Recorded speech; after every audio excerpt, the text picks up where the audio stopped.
Bonjour, on est ici, on vient de terminer un atelier avec REA et puis des partenaires comme nous, l'association Énergie 1050. On vient de terminer un atelier sur les utopies et la mise en œuvre du développement durable. Alors, est-ce que vous pourriez peut-être dire votre vision, vos envies, j'ai presque envie de dire, et puis aussi bien sûr vous présenter?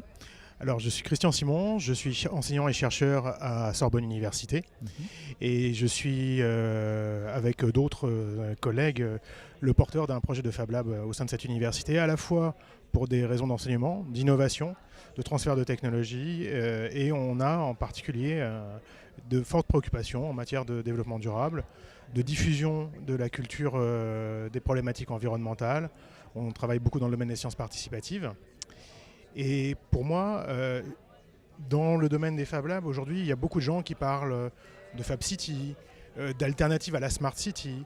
Et on a beaucoup d'idées qui aujourd'hui foisonnent et qui, dans certains cas, relèvent de l'utopie. On parle d'économie circulaire comme si on allait reboucler tous les flux de matière. Et en même temps, on prétend qu'on va, en même temps qu'on reboucle tous les flux de matière, diminuer les consommations énergétiques. Et face à toutes ces utopies, le chercheur que je suis a souvent un petit mouvement de pause, d'attente.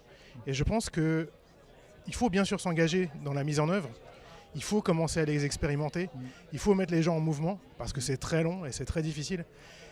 Mais on ne s'épargnera pas à un moment d'avoir un examen critique, scientifique de ces utopies. Faute de quoi, on ne suivra pas forcément la bonne parce qu'il y en a plusieurs. Elles sont concurrentes. Et on sait d'avance qu'elles ne sont pas toutes tenables.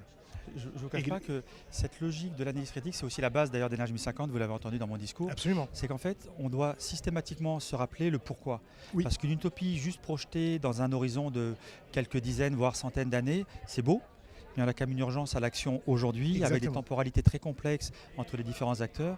Effectivement, j'apprécie cette vision de on doit être critique, ce qui ne veut pas dire qu'il faut exclure le très long terme qui va nous faire du bien et rêver, en imaginant que ce soit un avenir positif. Mais quand même, on doit se poser la question tous les jours de comment je peux le mettre en œuvre et le démultiplier.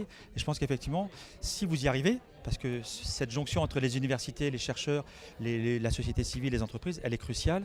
Et c'est effectivement ce type d'approche critique en les posant bien qui du coup peut donner une option de mise en œuvre. Donc tout à fait. Oui. Écoutez, enchanté, et puis courage et continuons. Merci beaucoup. Merci. Au revoir.